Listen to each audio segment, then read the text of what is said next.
बेधर्म की समान। तो जो बौद्ध दर्शन है वो कह रहे थे कि भाई अस्तित्व के साथ नास्तित्व तो मान लें, पर नास्तित्व के साथ अस्तित्व कैसे मान सकते हैं। उन्होंने हेतु क्या दिया, कपुष्पादु कथंचित अपि असत्यम असंभवति, असंभव। आकाश के फूल में तो कथंचित भी अस्तित्व नहीं बनता। आप बताइए फिर। अब वे समझ ही नहीं पा रहे थे, वे समझ ही नहीं पा रहे थे। तो आज आपने श्लोक पढ़ा है ना, तो द्रव्यांतर भावे ने निषेध संज्ञास्त असत भावेषु साधन विधि निषेध्यो। तो द्रव्यांतर भावे न प्रसिद्ध,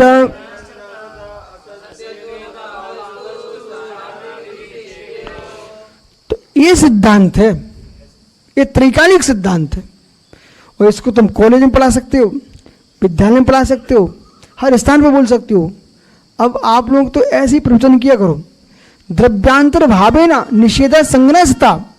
द्रव्यांतर की दृष्टि से निषेध है और संज्ञा नहीं होगी तो सत्य वो संज्ञा से,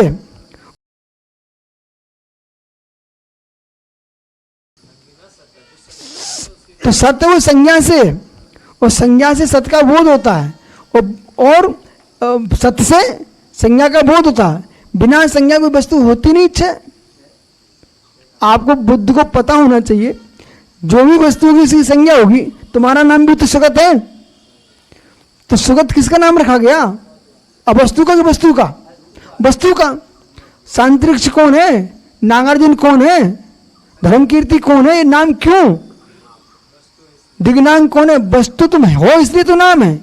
संज्ञा वस्तु की होती है, सत्य की होती है, असत्य की कोई संज्ञा नहीं होती। अब आप खपुष्प होती, अब आप खपुष्प तुमने हेतु भी लगा लिया है, उसमें नास्तित्व तो ही नहीं है। जिसमें अस्तित्व नहीं है उसका नास्तित्व तो ही नहीं है। नास्तित्व तो द्रव्यांतर में होता है। हाँ समन्त स्वामी जय हो आपकी। तो ये नास्तित्व तो किसमें होगा, द्रव्यांतर में होगा, और असत्य किसमें होगा, ब्रह्म में होगा। कितना विराट मस्त,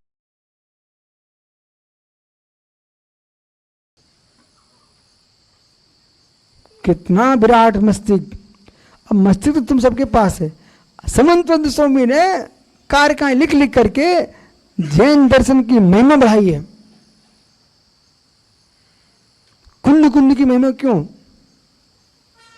क्या हुआ, कुंद कुंद स्वामी की महिमा क्यों, जो समझते नहीं है।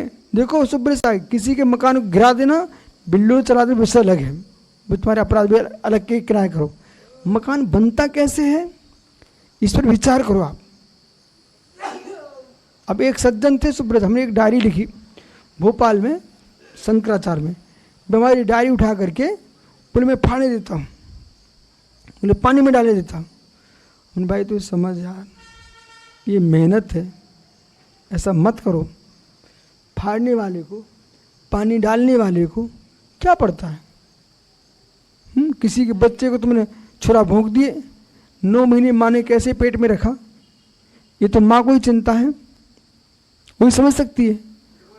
समझे कि ऐसे ही समन्त स्वामी ने, आचार्य कुंद स्वामी ने, कितने अभागे पापी जीव हैं संसार के, उनका भी कल्याण हो जाएगा। लेकिन वर्तमान में क्या पाप बुद्धि उनकी प्रकट हुई है, कुंद कुंद को हम नहीं मानते। तुम एक आध गाथा बना के दिखा दो वैसी, जो इतने सिद्धांत से भरी पड़ी हुई हैं। पंचायत सिकाय पढ़ लिए, प्रवचन सार पढ़ लिए, तुम कैसी बातें कर रहे हो। कुंद कुंद का लोभ कर दो, तुम्हारा सत्य नहीं बचेगा, सब ठंडे पड़ेगा। देख लो भैया कहाँ गए सब। ऐसा कुंद कुंद कोई विरास के नहीं है। आपकी मृदुलचर्या पर यदि प्रहार हो रहा है, इसका मतलब थोड़ी नहीं कि कुंद कुंद को हटा देंगे आप। अपनी चर्या सुधार लीजिए, आप वृत्ति को सुधारो, ग्रंथों को नाश करने का विचार मत करो, प्रज्ञा को वर्धमान करो। अब जैसे लोग हैं, अब 1 मिनट भी शांत नहीं बैठ सकते, उन्हें समझाएगा तो उनको क्लेश लगेगा, जबकि क्लेश ये करता कोई दूसरे नहीं है, स्वयं ही है। उपादान दृष्टि से देखो, दूसरे नहीं, स्वयं ही है।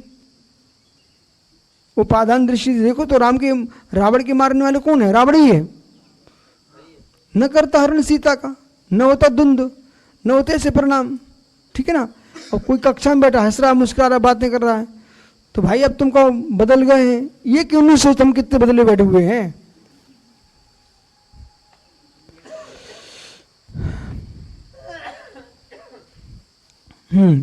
आगे चलो।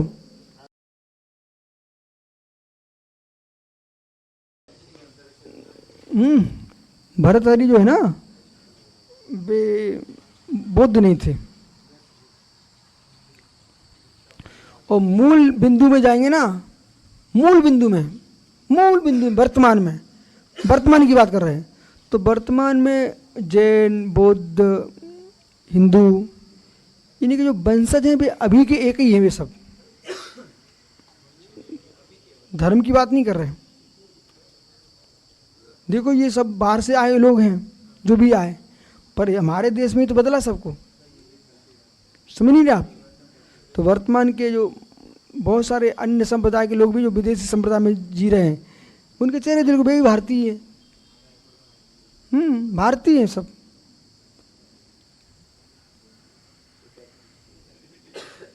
उनके घरों में भी माता बहनें देवी देवता पूज रही हैं। कृतज्ञता दो।